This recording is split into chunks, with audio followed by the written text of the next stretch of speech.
itulah salah satu resep ketika suami atau suami jenengan itu tidak akan dimiliki oleh orang lain, atau resep bagaimana suami itu tidak akan berpaling dan tidak akan meninggalkan engkau. Hanya di hatinya hanya engkau seorang, hanya engkau yang ada di dalam hatinya. Tapi ya dengan syarat tadi itu.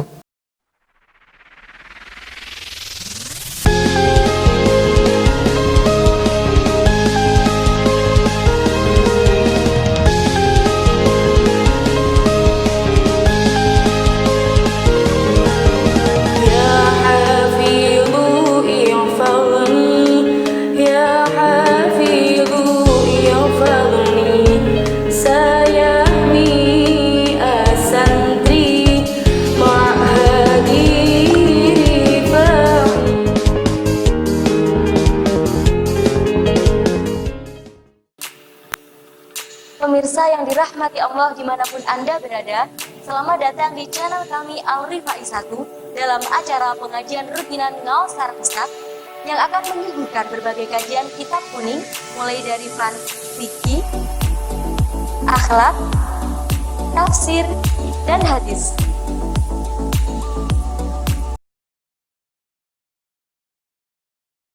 Assalamualaikum warahmatullahi wabarakatuh. Waalaikumsalam warahmatullahi wabarakatuh. Alhamdulillahirabbil alamin wa bihi nasta'in wa ala umurid dunya waddin. Wassalatu wassalamu ala asyrafil anbiya'i wal mursalin sayyidina wa maulana Muhammadin wa ala alihi wa sahbihi ajma'in, amma ba'du. Pemirsa yang dirahmati oleh Allah Subhanahu wa Ta'ala, dimanapun Anda berada, baik yang hadir secara langsung maupun secara virtual, selamat datang kembali pada channel kami Al-Rifai 1 dalam acara pengajian rutinan Ngaos Sareng Ustaz, yang mana dalam kesempatan kali ini kita akan mengkaji kajian hadis, yakni kitab Riyadhus Shalihin karangan Imam Ghazali. Dan alhamdulillah kami semua sudah bersama beliau Al-Mukarram Ustadz Asad Malik selaku Direktur Putra Yayasan Pondok Modern Al-Rifai. Assalamualaikum warahmatullahi wabarakatuh. Waalaikumsalam warahmatullahi wabarakatuh. Dan beliaulah yang nantinya akan menjadi pemateri pada kajian kali ini. Langsung saja, sebelum kita memulai pengajian pada kesempatan kali ini, alangkah baiknya kita buka dengan Ummul Quran, dengan harapan semoga kita semua mendapatkan barokah dan hikmah dari apa yang akan kita pelajari. Ala hadhihi niyah wa ala kulli niyatin sholihah. Al-Fatihah. A'udzubillahi minasyaitonir rajim. Bismillahirrahmanirrahim. Iyyaka na'budu wa iyyaka nasta'in. Shiratal ladzina an'amta 'alaihim. Amin amin ya rabbal alamin. Selanjutnya yakni pengajian kitab Riyadhus Shalihin yang akan disampaikan langsung oleh beliau Al-Mukarram Ustadz Asad Malik. Kepada beliau kami haturkan. Bismillahirrahmanirrahim. Alhamdulillah. Allahumma sholli ala sayyidina Muhammad. Para santri, para pemirsa yang saya hormati, semoga dalam lindungan Allah. Pada kali ini kita membahas atau menceritakan sebuah hadis bahwasanya manusia itu tidak lepas berpasang-pasangan, dan itu keharusan di dunia yang kita cintai ini.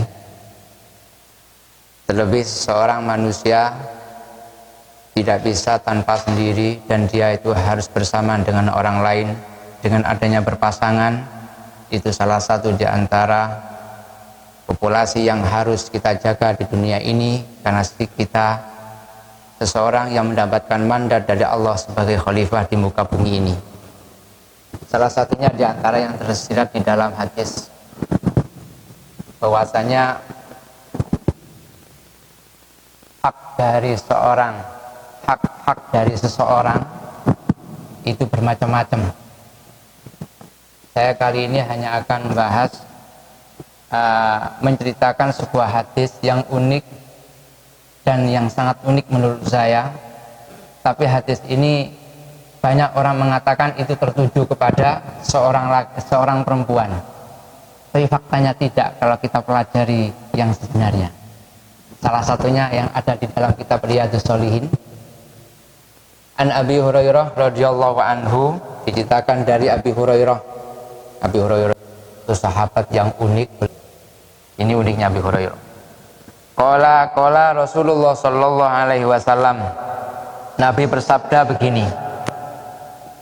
Idza za'ar rajulu imra'atahu ila firasihi falam ta'tihi,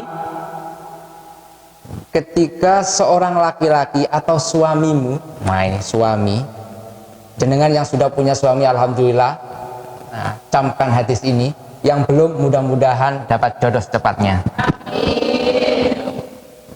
Jika seorang suamimu mengajak di tempat tidurmu, firos tempat tidur terserah, firos itu unik, bisa ranjang, bisa permadani, bisa lantai, penting firos tempat tidur bisa.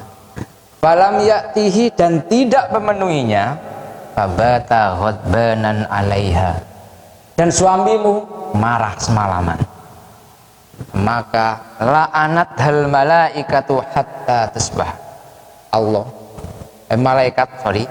Malaikat melaknat kepada perempuan yang tidak mau menuruti keinginan suaminya. Seakan-akan hadis ini koyoke hadis yang harus dikonsumsi oleh seorang perempuan. Betul enggak? Benar. Yakin percaya kalau itu hadis yang harus dikonsumsi oleh perempuan? Tidak. Hai laki-laki, dengarkan. Jangan sekali-kali engkau itu ghadbanan, marah kepada suamimu hanya gara-gara yang sepele. Apa? Tak mau diajak ke tempat tidur. Yang salah siapa kalau begitu? Karena rumusnya laknatnya malaikat itu tergantung marah dari seorang suami. Di sini dijelaskan bagaimana. Fabata ghadbanan, rumusnya ini. Malaikat akan melaknat istrimu kalau suamimu marah atau Hai, dengarkan istri, suami-suami jok gampang marahan. Ini hadis ini sebetulnya kalau dilihat itu koyoke perempuan kudu manut, tapi kan harus balance, ya kan? Berarti bagaimana? Jangan sekali-kali, jangan sering-sering seorang suami marah, biar istrimu tidak mendapatkan laknatnya siapa? Laknatnya malaikat. Alhamdulillah tadi yang dengar itu berarti mendengarkan bahasa saya, bagus itu. Ini menurutnya sudah punya suami apa istri? Suami sudah punya suami belum? Belum ya? Kalau belum ya mudah-mudahan saja dapat nantilah. Ini perlu dipertimbangkan itu ya hadis ini. Ada kelanjutannya lagi begini. Idza batatil mar'atu hajiratan ila firasa zaujiha la'anat hal malaikatu hatta tusbiha. Jika seorang istri itu semalaman meninggalkan atau menemani suaminya, ya artinya bukan menemani hakikat, enggak, pokoknya dia tidak mau menuruti keinginan, ini kan kinayah. Bahasanya menggunakan hajiratan.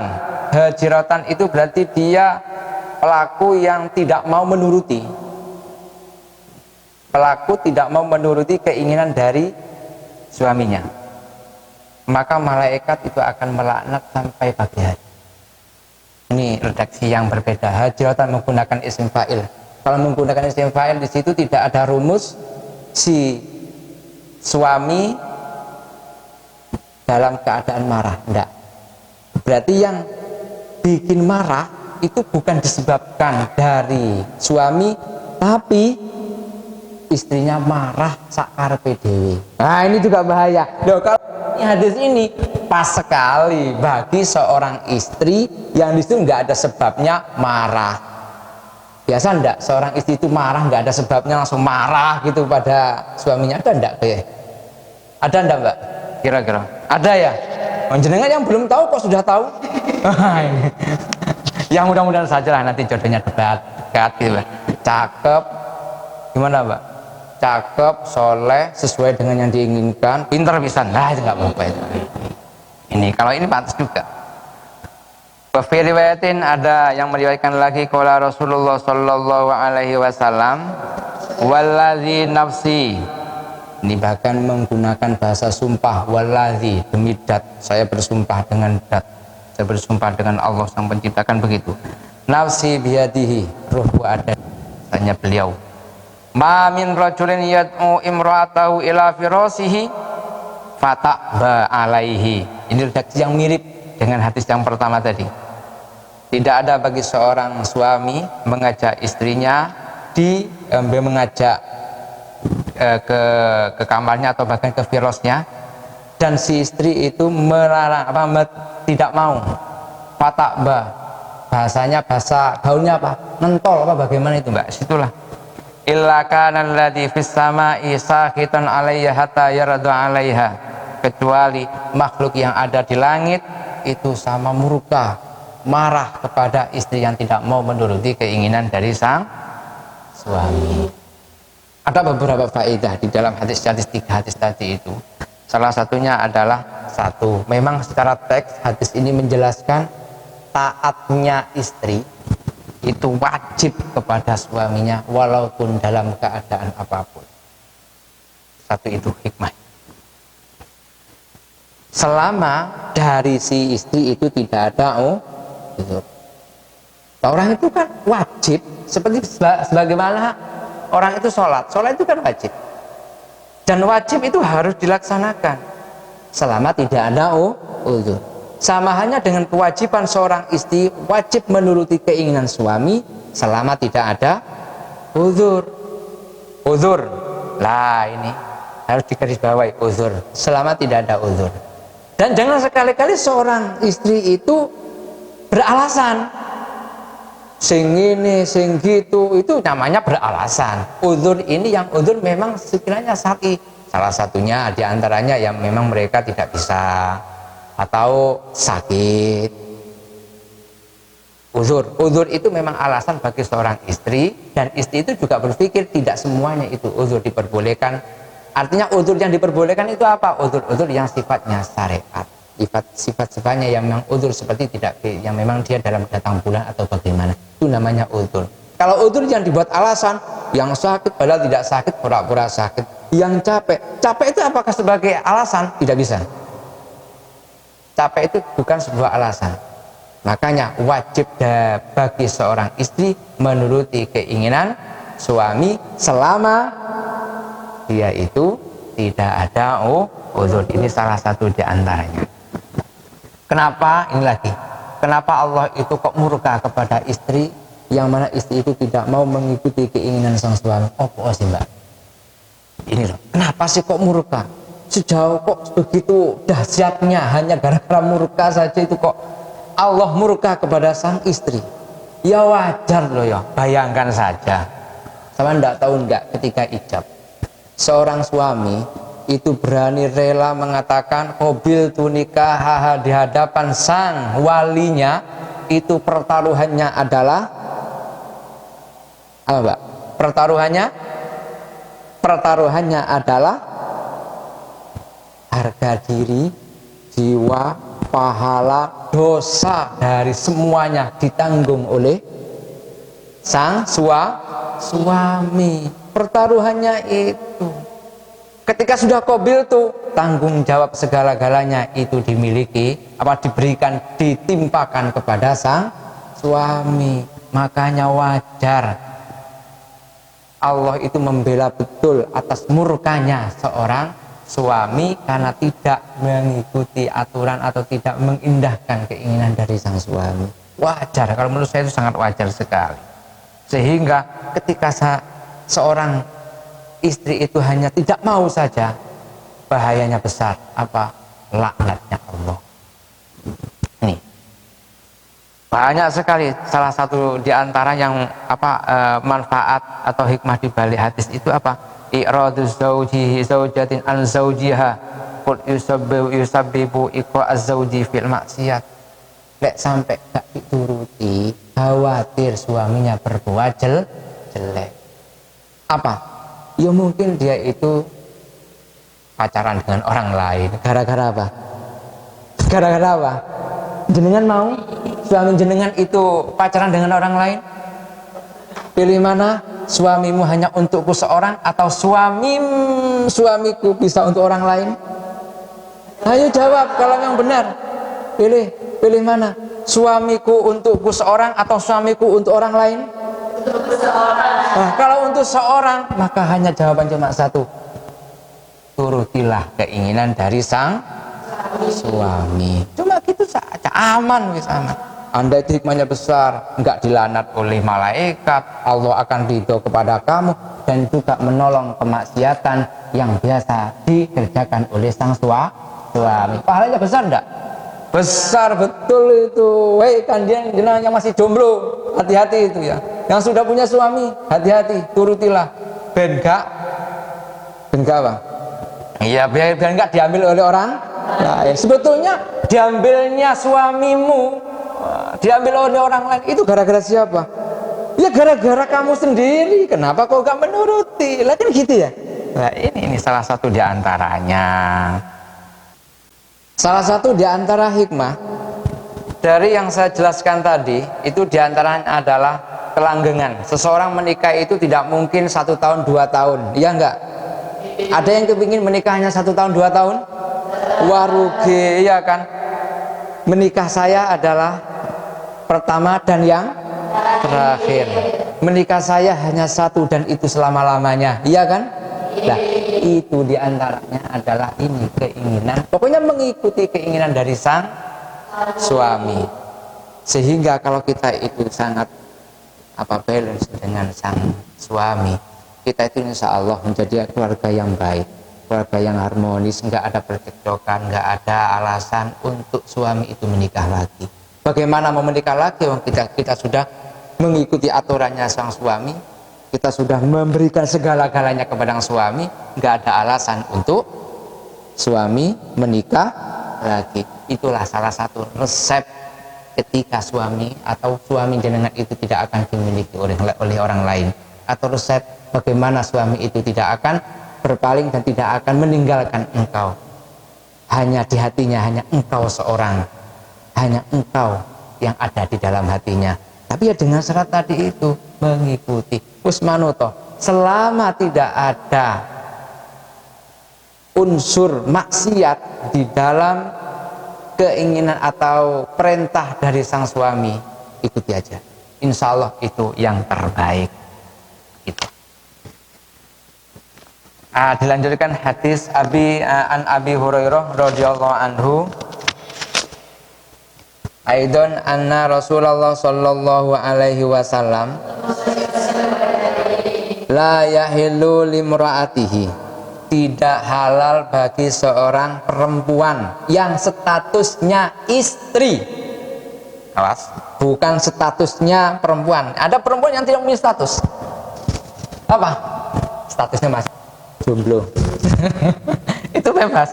Ini seorang tidak halal bagi seorang perempuan yang statusnya siapa? Istri. Antasuma, puasa sunnah, bukan puasa fardu, puasa sunnah. Wa zaujuha sahidun illa biiznihi, suaminya ada di rumah. Artinya ada di rumah itu suami tidak sibuk. Illa biiznihi, kecuali dengan izinnya suami. Ada istri punya suami, suaminya sibuk, ya kan poso ya gak apa-apa. Bagaimana mau mendekati kamu, dia itu sibuk lah, ya kan? Ini beda ini. Ini suaminya ada di rumah bareng dengan kamu ini. Ini tidak diperbolehkannya banyak faktornya. Wala ta'zana fi baitihi illa biiznihi, dan juga tidak boleh minta izin, berusaha minta izin lo ya, minta izin fi baitihi, di dalam rumahnya zauj. Minta izin siapa? Memasukkan orang lain, kecuali dengan izinnya suami. Artinya bagaimana di sini? Seorang suami, seorang istri jangan sekali-kali menerima tamu tanpa izin dari suami. Nah ini gak boleh, dilarang ya. apalagi tamunya ganteng, wah nggak boleh, itu bahaya nanti itu ya, takut. Tidak boleh kecuali mendapatkan izinnya. Ini penting. Muttafaqun alaih wa hadza lafdzul Bukhari. Ada beberapa hikmah atau yang perlu dipahami seputar hadis ini. Pertama, la yahillu limraatihi antasuma. Seorang istri tidak boleh puasa, tidak halal puasa. Ini bukan semuanya, yaitu puasa-puasa yang sifatnya sunnah. Kalau puasa fardu boleh, Anda menentang boleh, modok itu jenengan minta izin, tanpa minta izin nggak apa-apa.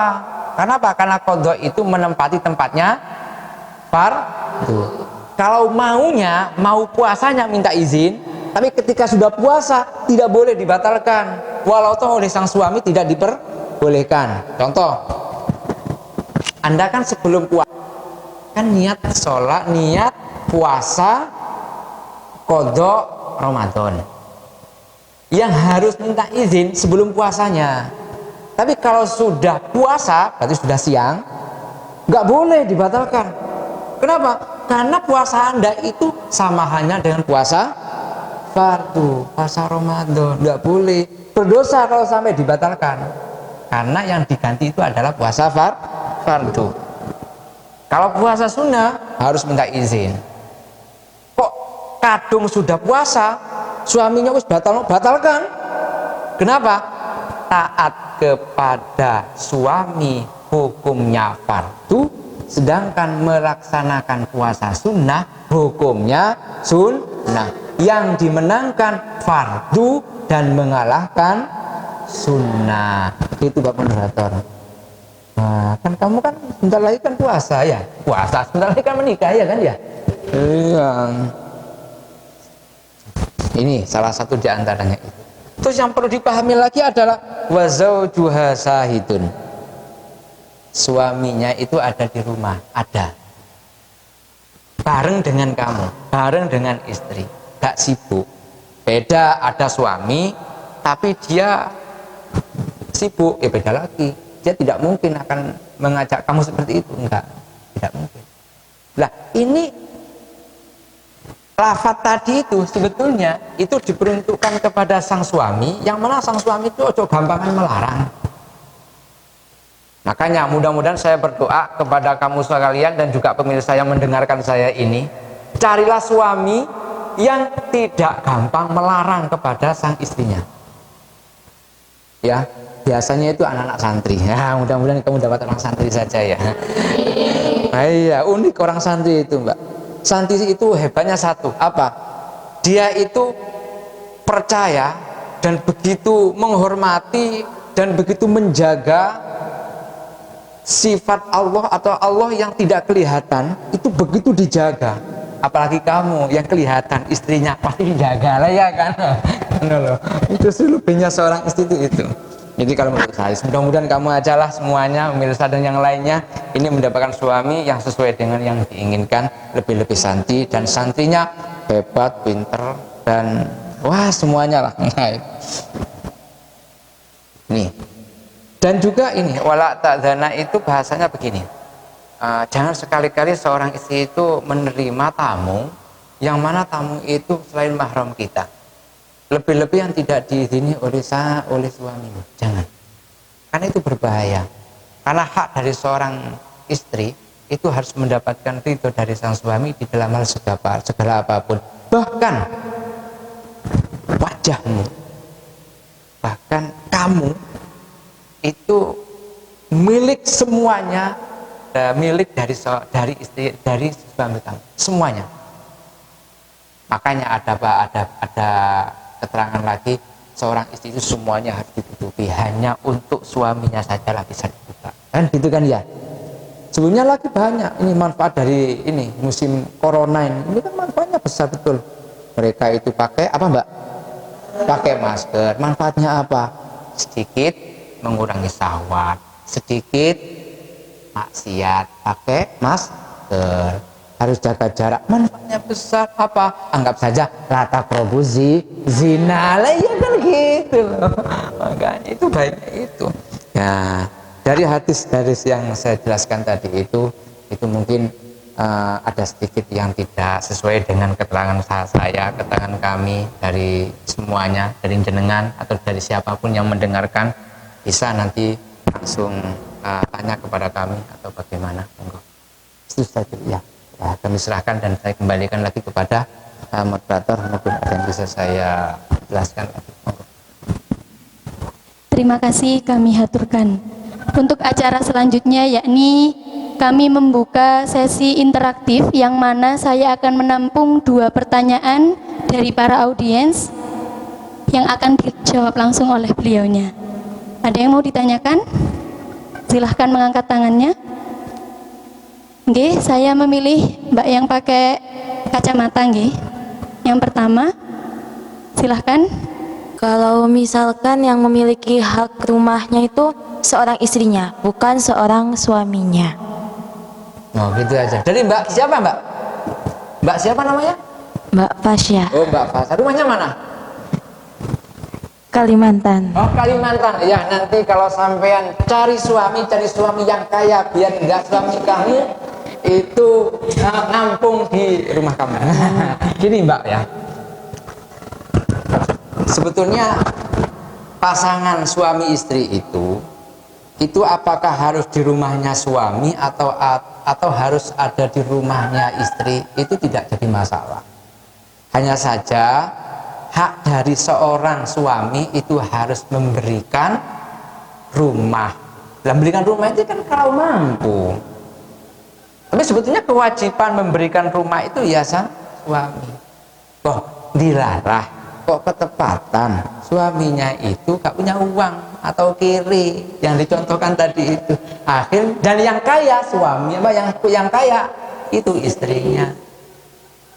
Nah akhirnya dia itu bukan berada di rumah suami tapi berada di rumah istri. Ini satu kebahagiaan yang hebat bagi seorang istri yang rela memberikan rumah satu-satunya, rumah untuk suaminya.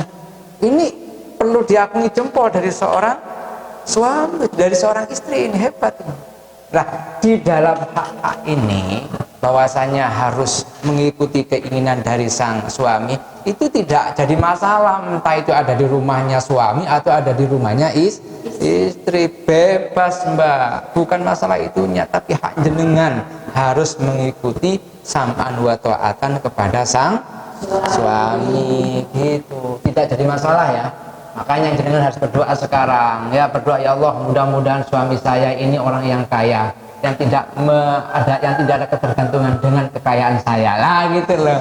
Tapi yang paling hebat adalah seorang istri yang rela hartanya dipergunakan oleh sang suami. Wah ini loh. Nah ini sudah cukup itu Pak ya? Cukup. Nah ini ada pertanyaan lagi unik. Uniknya begini. Bagaimana tidak mengikuti keinginan dari suami dengan alasan dia itu capek, dan capeknya itu karena kebutuhan keluarga. Wah ini lucu ya. Kebutuhan keluarga. Sebetulnya yang harus memenuhi kebutuhan keluarga itu siapa? Istri apa suami? Ya suami. Enak kebutuhannya keluarga ditanggung oleh istri. Wah ini laki-laki yang pekok. Bahasanya apa pekok itu Mbak? Kalau bahasa saya tidak paham itu. Suami yang kurang bertanggung jawab ini. Harusnya itu kebutuhan keluarga itu dipenuhi oleh suami. Kalau gak bisa memenuhi ya ngapain dia nikah? Ngono ya sing istri ya gelem nikah. Nah kalau mau itu ya berarti ada tanda-tanda kerelaan dari seorang istri menikah dengan suami yang iri, yang miskin. Lah ya kan rela berarti. Kalau rela, ya jangan banyak menuntut, kan begitu. Lantas apa hubungannya dengan kewajiban dia harus mengikuti dan menuruti keinginan dari sang suami? Dengan alasan capek tadi, ya tidak bisa, tidak bisa. Dia itu membantu saja, sifatnya membantu kebutuhan keluarga yang semestinya harus dipenuhi oleh sang suami. Ya bagus, saya akui jempol bagi seorang istri yang seperti tadi itu. Tapi ya tidak bisa menjadi alasan ya. Itu tidak bisa menjadi alasan dia itu menolak keinginan dari sang suami. Nah ini pertanyaan unik. Pertanyaan ya unik, tapi ya kok mau dia itu menikah dengan suami seperti itu. Nah, ini sudah cukup ini ya. Alhamdulillahirabbil alamin. Telah usai tadi kajian yang kita kaji bersama dalam hadis Riyadhus Shalihin, yang mana tadi kita dapat menarik kesimpulan tentang hak seorang istri atas suami, yang mana kita sebagai calon istri maupun yang sudah menjadi seorang istri, kita harus mendapatkan ridho seorang suami dengan cara-cara yang tadi sudah dijelaskan oleh beliaunya. Mungkin pemirsa yang menyaksikan kajian ini secara virtual, apabila ada pertanyaan atau kemuskilan bisa ditulis di kolom komentar seperti itu. Mungkin cukup sekian yang dapat saya sampaikan. Saya selaku moderator pada kajian kali ini mohon undur diri. Kurang lebihnya saya mohon maaf. Wabillahi taufiq wal hidayah waridho wal inayah. Wassalamualaikum warahmatullahi wabarakatuh. Waalaikumsalam warahmatullahi wabarakatuh.